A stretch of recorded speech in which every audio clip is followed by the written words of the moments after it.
This is your Pain Game podcast, where we talk about the game of living in and with chronic pain and trauma, getting to the heart of how to heal. I am your host, Lyndsay Soprano. On this show, I plan on discussing with doctors, chronic pain patients, holistic practitioners, loved ones, and anybody that is interested in having their voice heard in the chronic pain and trauma world that we live in.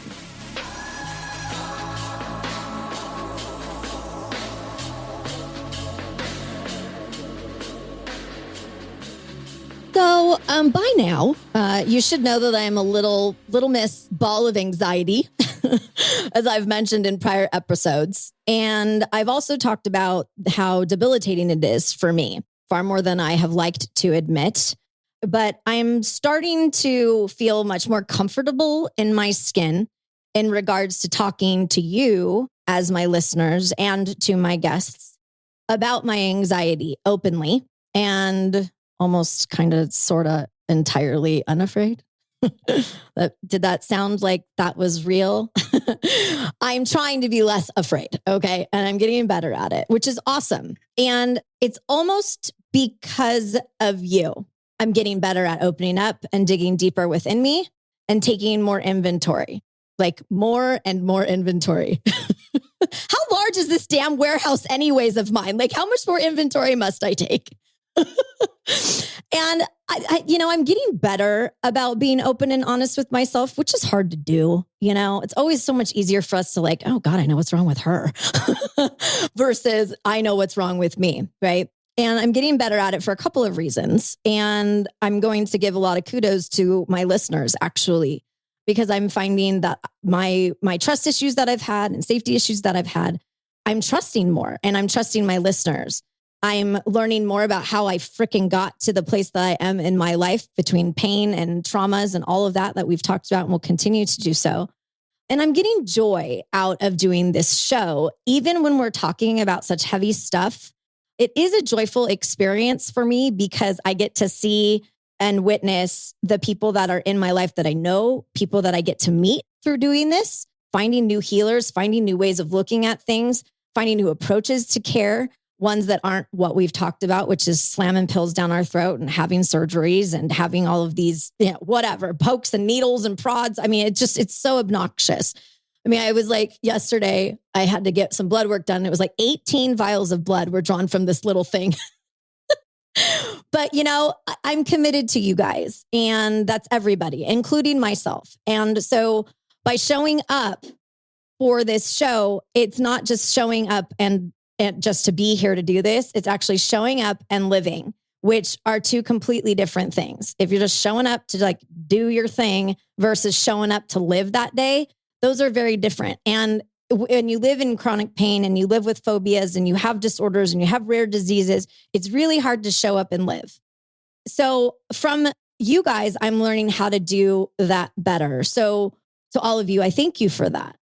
And, before I started this show, I was pretty damn lost. I was sad. I was worried all the time. I felt unsafe. I had major trust and safety issues like we've talked about.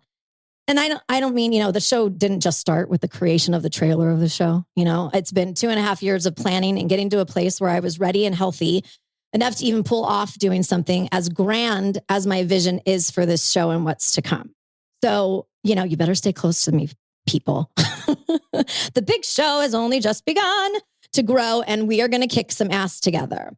And with each episode, I know that it sounds a little cliche, but the sun seems to shine a little bit brighter for me. I know, my sweetie's like, gag, Lyndsay. And my worries have kind of started to lift a little bit, which even if it's just a whisper of an amount, that's better than complete silence, right? So to circle back to my anxiety, which of course is my favorite thing to talk about now, in my mind, anxiety is fed and flourishes in everyone differently. And flourish, I use very specific there because it does flourish. We think of the word flourish as a positive word. Well, anxiety is not positive, but anxiety does flourish. And we have to figure out how to throw some weed killer on it, And some of the issues that we've discussed thus far, of course, sexual and emotional and physical traumas and abuse. We've talked about abandonment and safety issues to that. And then top the cake off for me with chronic pain and CRPS. I tend to not eat very much because I do something called pain puking. And when my pain is just too high for my little body to handle, even the smell of food will make me vomit or not want to eat whatsoever. And as I have mentioned, I have created this cute little eating disorder over the years without me even knowing it because of this. And unfortunately, and fortunately at the same time, I am just now in the process of starting to heal from this. And I'm just scratching the surface of the issues with food and pain and how I'm associating them. I mean, if you would have told me like 10 years ago that this is where I would be, I wouldn't have believed you for a second. And I think a lot of us can share in that sentiment. But here we are. So, in fact, because of this show, I've already met so many healers and people that desperately need to be healed. And one of them is me. In fact, that's right. I did an episode, I think episode 10, I think is what it was, A Whisper to a Scream. And that was with Deborah G from Deborah G Wellness. And she talked about her journey to health and nutrition and how she changed her career entirely to help others on their path to nutrition and wellness. It's definitely an episode to check out. So if you're just starting with this one, please go take a listen to episode 10 when you get a chance. Actually, listen to all of them. Thanks. And actually, right before recording this episode, my new frozen prepared healthy meals arrived from Daily Harvest. This episode, advertising provided by Daily Harvest. It's not at all, but Daily Harvest shows up. So I get to start that tonight, which should be a gas. So without further ado, my guest today, her name is Kelly Clark. Hi, Kel. Hi. She is a mother of twins. Good for you. One boy, one girl. She's been married for 10 years and she works in the field of functional medicine in the great state of Texas. She's actually worked a lot in healthcare and has a lot to add in all kinds of different places, but that's where she is right now. She has struggled with massive out of control anxiety, sexual traumas, that's plural, unfortunately, an eating disorder, and a weird phobia. Very rare, and that might just make your tummies churn a bit when you're listening to her. And I'm not naming it because we're going to get into it. So I think that, Kelly, I think we should start with when you were about 8 years old, when anxiety kind of started to grab a hold of your little young heart. And I identify that because it was about 9 years old when I could first identify that I was struggling with anxiety. I mean, geez Louise, our poor little brains and bodies, so young. Are you cool with us talking about some of your traumas and your diagnosis and treatments and how it's led you to where we are today? Yes. Yes, I am. Good. Well, all right. I'm rolling out the red carpet for you, babe. Okay. So when I was about 8 years old, I was sexually molested by a family friend at a place where we had a condo in Palm Desert. And I remember it was right after that, I felt a lot of shame because I thought that I had, as with a lot of kids that go through something like this, we think that we caused it or we did something naughty that maybe for me, it was, I went off with this person. And although my parents had said it was okay. And so I'll never forget when I came back from, and it had happened, I went upstairs and I got my dad's rubber flip-flop, which was like rubber flip-flops were the thing. And I went and I gave it to him and I said he needed to spank me because I did something. Shut up. And I remember the color of the flip-flops, everything. And I just remember not understanding at all what was going on. But it was very shortly after that. I was in second grade because I still remember my second grade teacher. So I think I was like 7, 8. And I started having like little, heart palpitations, but I couldn't, as a little kid, I couldn't articulate what was going on. I felt very unsafe and very frightened of a lot of different types of situations.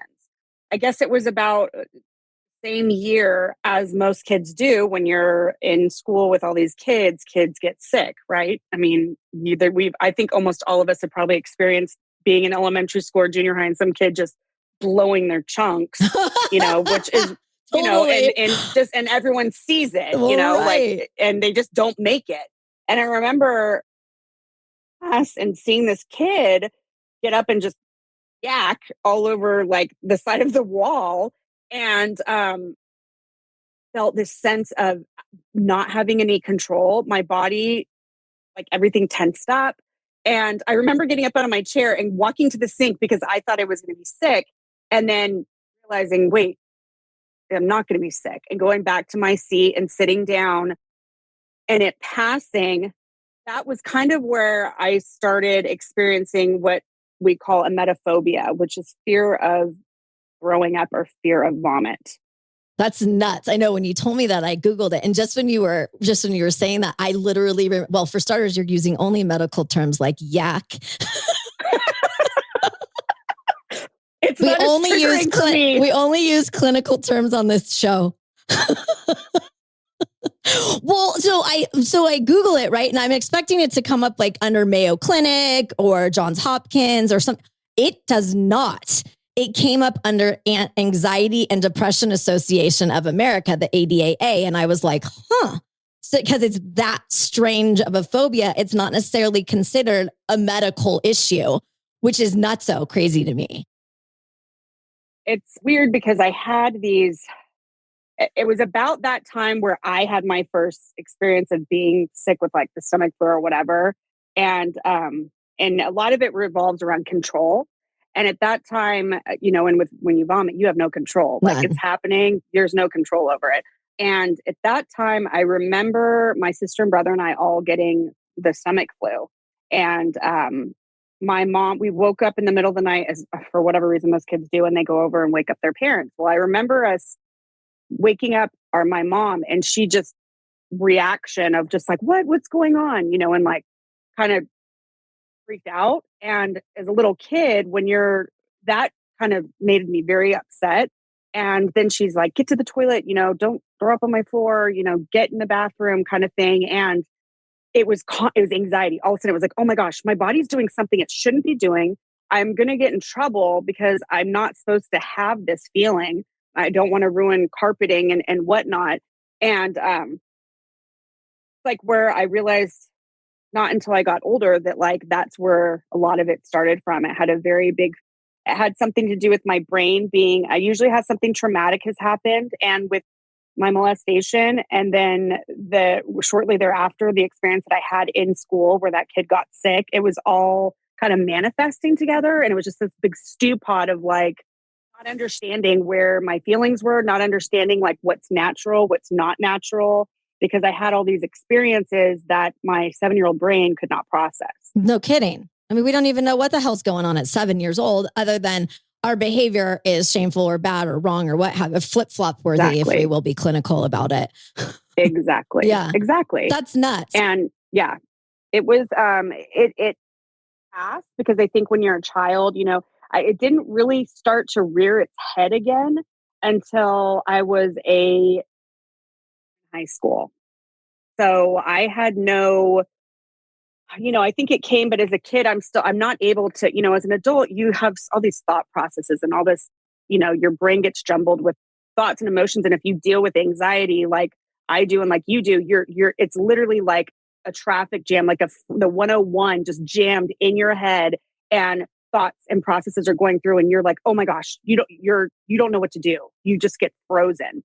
And that was happening to me in high school a lot. Other sexual trauma when I was in 9th grade. That was a date rape type situation that I kind of I didn't think that I knew it was wrong, but I felt like I was in the wrong place at the wrong time and I shouldn't have been in this area, and all that crap that you go through your head with. Yep. I shouldn't have been wearing those little shorts, or I shouldn't. Yep. Right.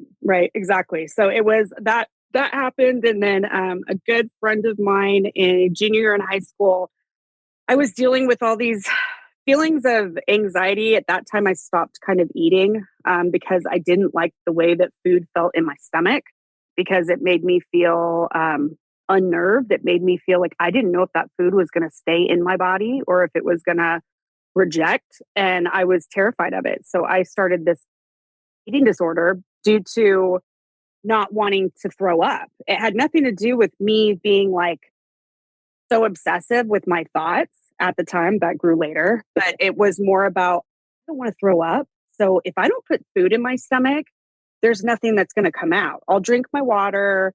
I'll maybe eat a couple crackers, but I just stopped eating food, basically. Yeah. I mean, there was a point where I got to the point where, and I don't even know if my sweetie knows this, but I was like, just like doing those like baby food little tube things, like where you just suck on those. Yes. Like at least I was doing like applesauce, or I was doing baby food in those little pouches. And that was my way of like, if this is it, then I've got to do something. But I totally identify with the feeling just from pain. For me, it was like, okay, well, if I don't do that, then I will not be throwing up. So let's just not go spend $150 on dinner and have me just throw it all up. Like, what a waste. Mm-hmm.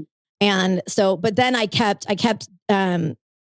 drinking throughout that though, and that didn't help. Right. By the way, if you don't eat and all you do is have wine or vodka, it's not really good for your body. News alert. Who would have thunk? Good God. I mean, and like I said in the beginning of this episode, as I'm going through putting together these episodes, it's really making me take a really hard look at myself whenever I'm going to talk to somebody, and I don't want to make it about me when I'm talking to guests, but I also don't want to be like, oh, I know everything because I've been through everything. No, I'm just trying to figure out places where I can help identify within myself to empathize and sympathize, both or what have you. Because it's nuts that this is the kind of stuff, because I didn't have body dysmorphic issues about not eating. Like I was like, God, I need to lose weight or anything like that, which a lot of eating disorders are like, oh, they want to be skinny and they want to be thin, and that's their problem. That's their problem. Come on, guys. More to it than just that, I'm thinking. Exactly. So for me and for you, it wasn't because we were not eating because we didn't like the way that we looked. It was the anxiety that drove it. Mm-hmm. Exactly. That's nuts. And with that anxiety around that time, obviously my parents were starting to notice that I wasn't eating as much. And my mom has always been a really firm believer in, therapy and counseling. And I'm grateful for that. But I think also it was kind of like, well, I don't know what to do. So just go to counseling. And as someone I started counseling at like 15, and I wasn't getting anywhere because I didn't want to be honest about anything, because I'm a 15-year-old kid and I'm not going to tell you the truth because I want you to like me. I want you to be my friend. I want an adult that's an ally for me, that's not my parent.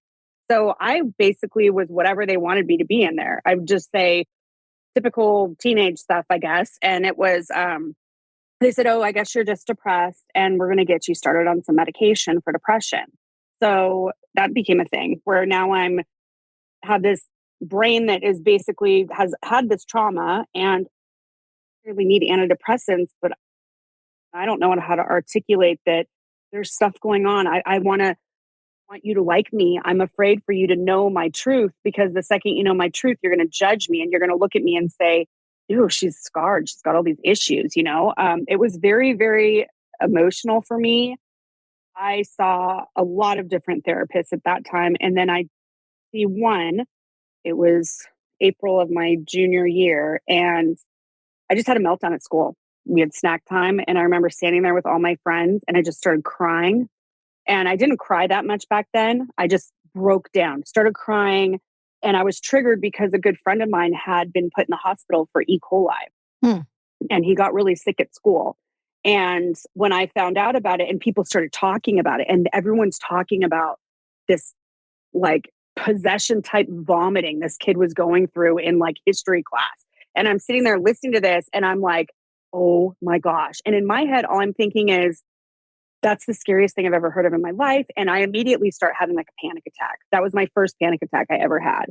And my parents took me to the therapist that day, saw her, and then she asked me to come back the next morning. And I remember my parents took me to McDonald's drive-thru, and they ordered me food because they're like, you need to eat something. And I remember like taking a pinch of like the Egg McMuffin off and like then stuffing it down in the back of my dad's Cadillac, like so they couldn't find it. Oh my God. I have no idea what happened with that. But, and they took me to this doctor in Newport Beach. And then she basically said she thought I should be hospitalized, that I was, having just these moments of just not being clear and having all this depression and anxiety and now panic attacks.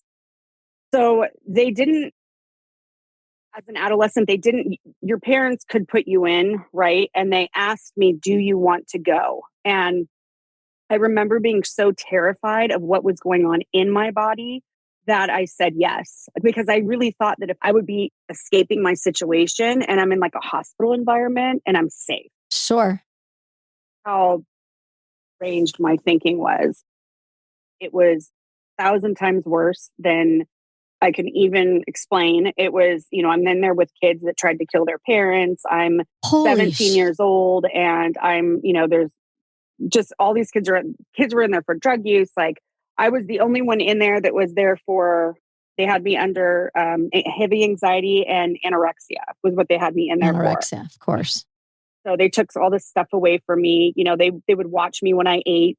I had to do all this weird things and these just constant watching. When I took a shower, they had to watch you.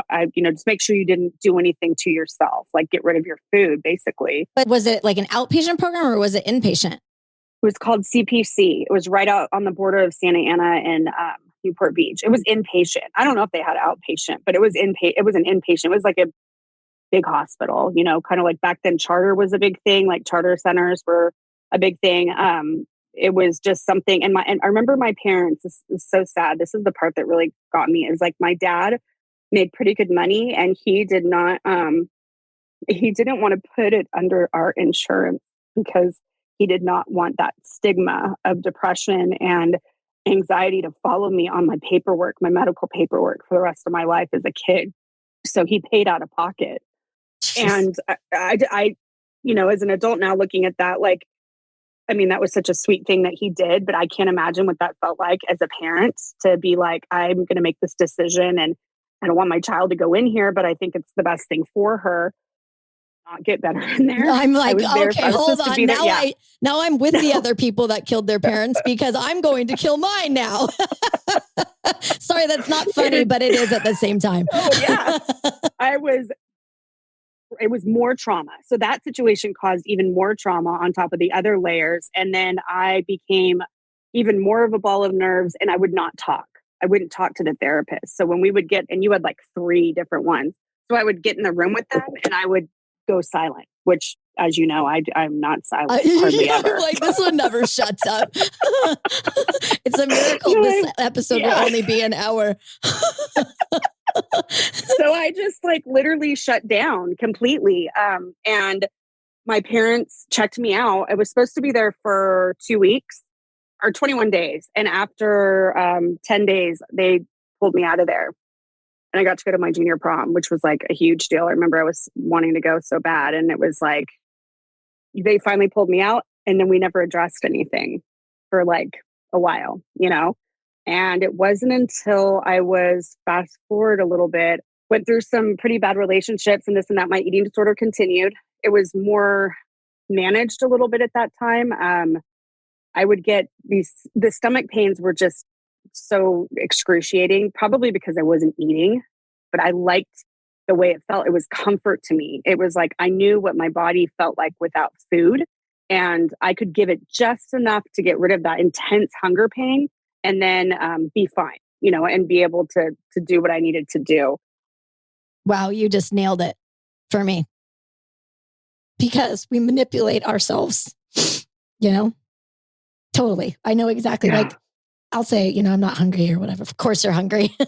Yeah. You're starving. You're starving yourself. Yeah. But I know exactly what you just said. If I can put just a little bit in to curb that enthusiasm of my stomach, then I'll be fine.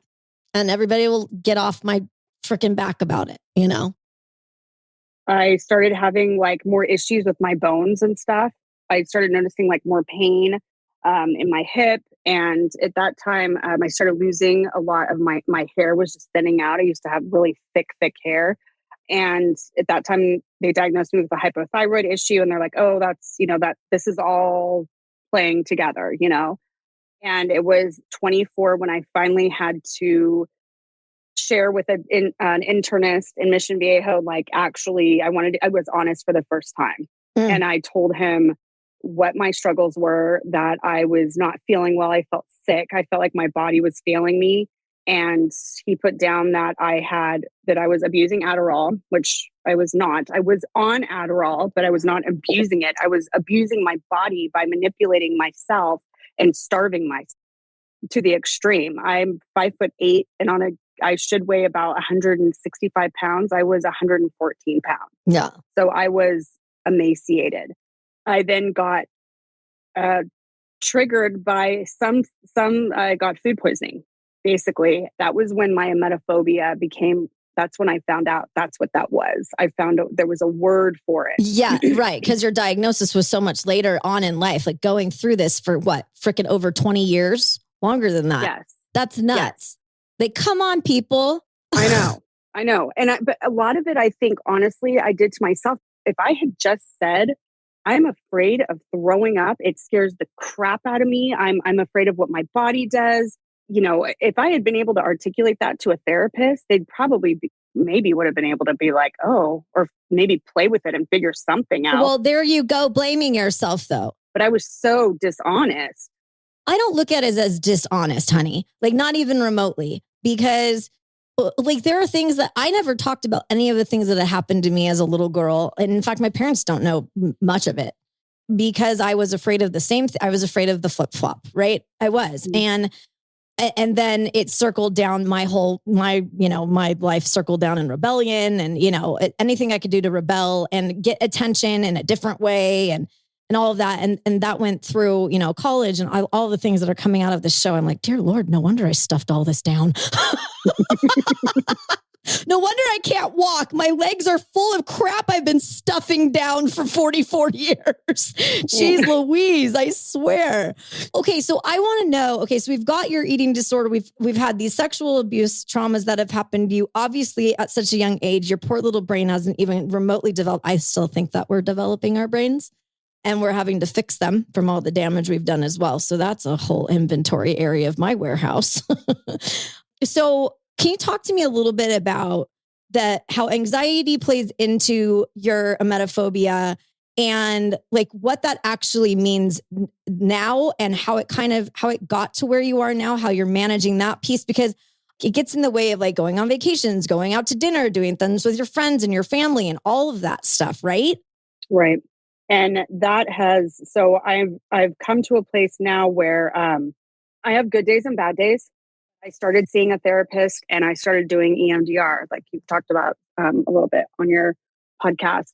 Just some of that helped me. I tried, I was like a little bit of hypnosis type thing was what I was going to do first because EMDR hadn't even heard about it. And when I worked in an addiction medicine facility, we used it a lot with people who had like addiction and lots of trauma and stuff like that. And it was really helpful. And I remember seeing that and being like, oh, I kind of stored it in my head. I'm going to try that. Well, I did. So I've done about 4 sessions of that. And that has helped me a lot understand where my anxiety is stemming from. But the whole place where I am now is I do a lot of grounding techniques and a lot of oddly, a lot of self-soothing talking, because I think that my inner child is very wounded and did not have as much love and support that she needed. I'm a very touchy-feely person. I didn't have a lot of that growing up. So I literally I hug myself when I feel anxious. I cradle rock myself, like wrapping my arms around my knees and stuff.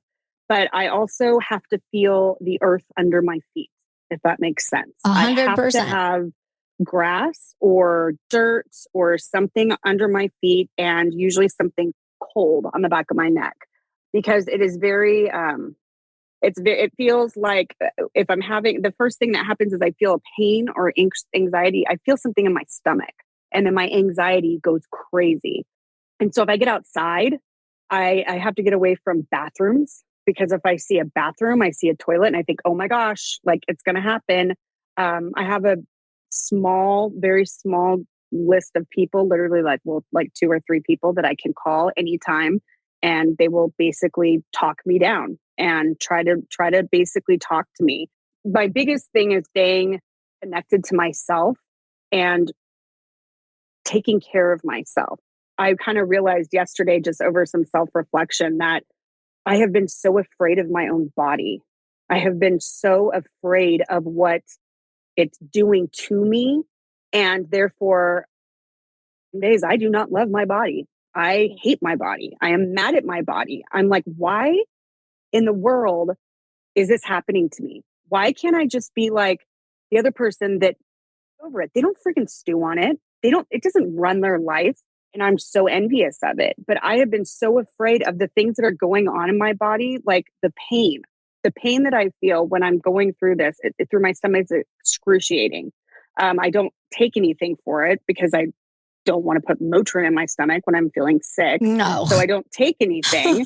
So then I'm having these crazy stomach pains. And I realized yesterday that I should be a little thankful of my pain, because I have friends that are in wheelchairs that can't even feel anything from their neck down. So when they get sick, they don't even know that there's something going on in their body. They don't know that, oh my gosh, I'm having a heart palpitation. My stomach is twisting and turning because I ate a piece of bad meat or whatever. They feel nothing. There's no signal for them. And so I was just kind of thinking about that yesterday, that is like this, it's talking about it. It's bringing awareness to it, because it's a rare phobia, but you can go on Facebook and all the social places and you will find a ton of people. It's primarily women. It hits women a lot more than it hits men, but there are a lot of places that you can find support. And I rely a lot on those too. Yeah. Well, and we all have to be careful about these support groups too, because, and I know in the beginning when I first started to like, okay, now what am I going to do with this diagnosis? How the heck am I going to figure this out? And we become our own advocates and we become our own coaches, our own doctors, our own practitioners, our own everything, because of the same thing that you've experienced. And I'm just frustrated.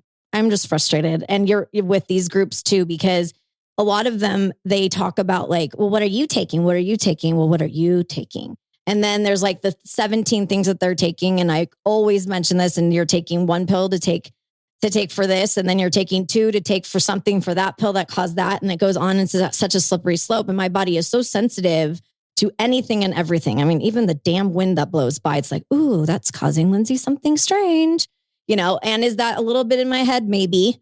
I don't know. When it keeps happening over and over again, how is it in my head still? I don't know. I'm working on it, guys. I'm working on it.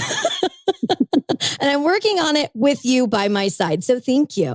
But in reading about emetophobia, like you said, it's so rare and it's so strange. And in trying to find out more information before we spoke today, one of the things that popped out the most to me and reading it, outside of like you're worried about embarrassment or finding a bathroom in time or being admitted to the hospital, like you said, being embarrassed and shamed and all of that stuff, but that many people say that the anticipation of actually vomiting is worse than the act itself. Do you agree with that? 100%.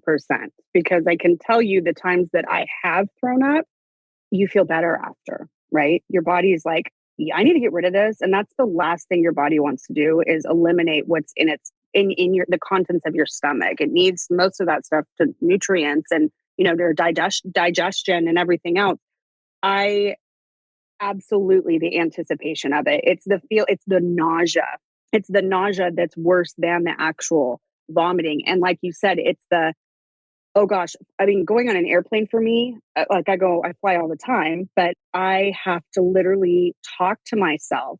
I usually have like a glass of wine that'll calm, relax me a little bit. And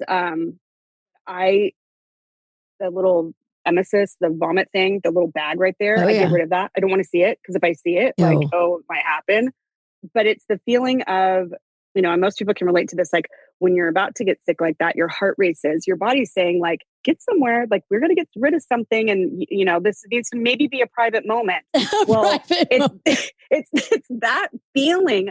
And it feels a little bit like a full-blown panic attack, or what probably feels maybe like a little bit of a heart attack.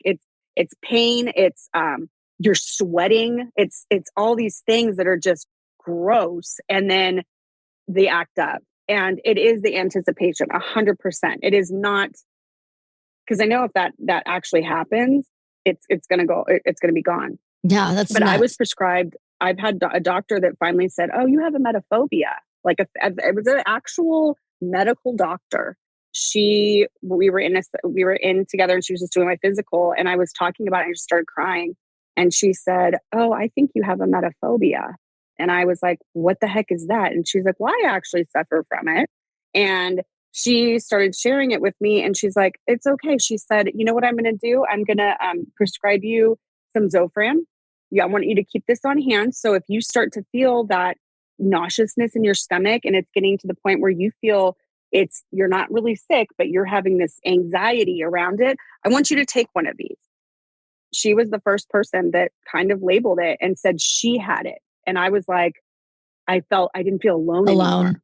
Yeah. And that was the scariest thing, was feeling alone with it. There was no one else but me that had this bizarre feeling.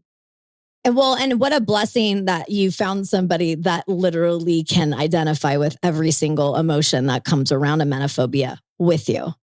Yeah.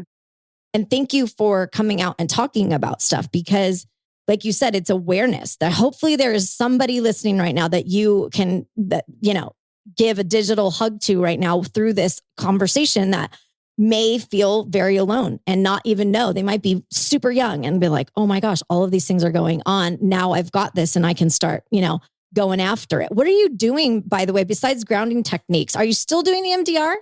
I'm still doing EMDR. And the other thing that I've done, and just to bring my kids into it really quick, is because, pregnancy, people who have been pregnant before, that causes a whole bunch of things in your stomach. So prior to becoming pregnant, I was terrified of ever being pregnant because of my emetophobia.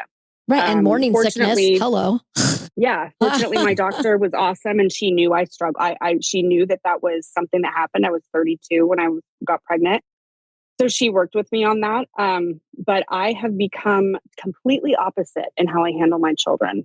Kids get sick. My kids are almost 13 now, so they don't get sick quite as much. But I remember I was not going to do what my mom did. So I was scared to death, but I literally got bowls. And when my kids got sick, I went in and did like the rubbing of the back. I mean, yeah, it's gross, but I'd put the bucket out and I would do something that it's just not me. I would rub their back and do self-soothing, talking to them so that they felt safe. They felt like, okay, this is natural. My body is letting go of something. And it was therapeutic and cathartic for me because I'm like, this is what it was, almost like I was giving the kids what I had needed when I was a kid. And I was doing it to myself now as an adult, which is super weird. That's not weird. That's not weird at all. So that's been kind of with that. And with my EMDR, yes, I'm doing that. And I actually started, because of one of your other episodes, I actually started exploring doing art therapy. Ooh, so yeah, so another I found a plug, person out here. Braylove. Yeah. In fact, I did an episode, I did an episode with her, but I did a session with her and I'm doing another one next week. It was such an interesting experience and interesting in a positive way. And I know it's working. And I'm going to be doing a solo episode in regards to it. So I don't want to, this is just a little tease for it. But it's really, really interesting how it worked, how the episode did a good job of explaining what it is. I understand it way more than I did, obviously, prior to doing a session. And now I'm ready to go for my next one. Like, I know what to expect. This is like, you've heard my episodes, but like I have parking anxiety, right? Like I don't know what to expect. I don't know where I'm going to go. Makes my stomach upset. I don't know where a bathroom's going to be. I don't know if there's going to be enough parking. I don't know if I'm going to have to walk. I don't know if I'm going to need my wheelchair. I don't know what's going to happen. Just my brain goes a billion different directions. That's anxiety talking, guys, just so you know. We all have it in some way, shape, or form. Just some of us like to be Olympians at it. Gold medalist over here, right? But I'm really excited to do more sessions with her, but it's really, really interesting how it works. And so I definitely want you guys to take a peek at what ART is. It's called Accelerated Resolution Therapy. It's similar to EMDR. And Brooke Braylove on the episode, I don't remember what number it was. I think it's 11. But anyways, she talks about the difference between the two. It really is interesting how we can help to fix things that have happened to us. Not necessarily things that we've done. Sometimes, of course, things that we've done, but there's a lot of things that we have no control over. And somebody like you and myself who are kind of controlling just by nature, that tends to be challenging when our bodies are not doing what we want them to do. And I think for me, relinquishing the control has been something I've worked really actively in my therapy, because that's a huge source of where with my emetophobia, because so many things that I was a victim to was out of my control. And so there's parts of my growth where I have really grabbed the rope and been like, I'm not letting go. And I'm going to control all these aspects of my life as much as possible, to where my body is like, no, you're not. No, watch what I can do. Yeah. And so learning to be a little bit more, I guess, flexible, and just becoming someone who's like, I want to enjoy going on vacation and not thinking about the what ifs, because I don't want to not have that time. What if all of a sudden I don't have that experience? What if all these things that I'm sitting on are like basically sitting on my hands saying, I'm too afraid. I don't want to be afraid. I want to live my life. And I've been doing a pretty good job up to this point within the last couple of years, and just sharing with my friends, like how I feel and what happens, and not being afraid. And for the most part, I have not had one person say that's weird, or that's, they're interested by it. They're like, oh, wow, I know someone who has that, or I know someone who feels exactly. that, and they're like, why does that happen? And I'm like, I'm not a therapist, but through all my hard work, it's always generally some sort of trauma, and trauma is different to everyone, and it doesn't have to be, that word can sound so harsh. And trauma doesn't mean you've had to experience or witness a murder. It could be literally that you broke your femur or something like that at 6, 7 years old. That to someone that has a really high pain tolerance, they might be, no big deal. And whatever. now has It's like a different fear for of everyone. heights because they broke their leg when they were 7 doing the monkey bars or whatever, right? Like, it's the way that our brain it's so complicated and so beautiful at the same time.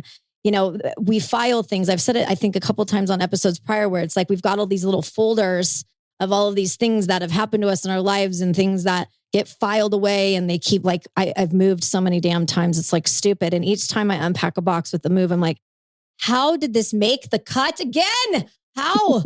Oh my God. Like, open the boxes that you've just been moving from place to place, and open them and look at the goodies that are in there that you've been carrying around with you. So for you, are you still, obviously you still have anxiety. Obviously you still have problems you've said that you've been sober with your eating disorder. And I like that. I've never heard that used in relationship to food. So can you just quickly talk about that, and also just round out how you're doing with your emetophobia now, before we, have to stop talking, because you and I can talk all day. So I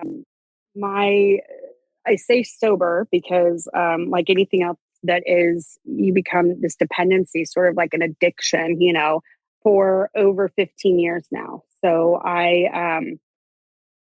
that started with a lot of work in therapy, and realizing that through my therapist, that, discovering that I had the emetophobia, and then learning that food was not something that I should shy away from, learning through a nutritionist that my body needed nutrients. My body was going to have a worse reaction to things because I've got, my insulin levels are crazy. I'm not feeding myself. I'm not fueling myself. And really learning that relationship between food and my body, and what my body will do with food, and also learning what my body will do with food if something bad is happening in my body, and really starting to learn about it as a machine instead of like tying all the emotions to it. Because when I was able to look at it more like a machine, for some reason that clicked with me better. If I was tying in all the emotional stuff, it's like this big old ball of like, well, I don't know. What do you mean? Like, this system functions this way, but there's this feeling going on, and then there's this shame, and then there's this trauma. That's too many things. I don't know where to start. So I had to literally start with like the basic, this is your body. This is the function of your body. I mean, it had to be really dumbed down for me. And when I started incorporating healthy eating into my life, and basically cutting out, I stopped smoking. I smoked for years. I smoked for like 15 years. I stopped smoking. I started drinking more water. I stopped eating fast food. All these things kind of just, I started feeling better. And I got used to my stomach to have a little bit of food in it. It took some time. You can't refeed yourself when you're restricted so much, because it can cause heart problems and you can actually go into cardiac arrest if you've deprived yourself from so many calories. So I worked with a nutritionist and they helped me, be able to learn what I was going to be eating and fueling my body. And since then, was obviously able to put weight back on. I was able to start exercising. I had osteopenia in my hips that went away. All these changes that I needed to have happen in order for my health. And from now I've just been able to actively participate in my therapy when I do my therapy sessions. I'm not afraid to talk about things anymore. I was terrified to do this podcast. I know you were. A lot of this stuff I haven't talked about freely before. It's all been, really kind of like, I don't want people to know this. I don't want people to know that. And at this point in my life, I'm 45. I don't care. I want people to, if I can help one person, then I've done my job. And I don't want, I have friends that tell me, oh, my daughter has that. She gets weird about throwing up and she comes home and I'm like, give her my number. I will literally text with her, because I was that age when I started experiencing that. I don't want someone to have to be, my age or, dealing with this and not knowing what it is and feeling like a freak, because that's literally what it made me feel like for a really long time. That makes me sad. It makes me sad too. It really does. Because you're not a freak. You're not a freak. You're not. I mean, I am. And you know this.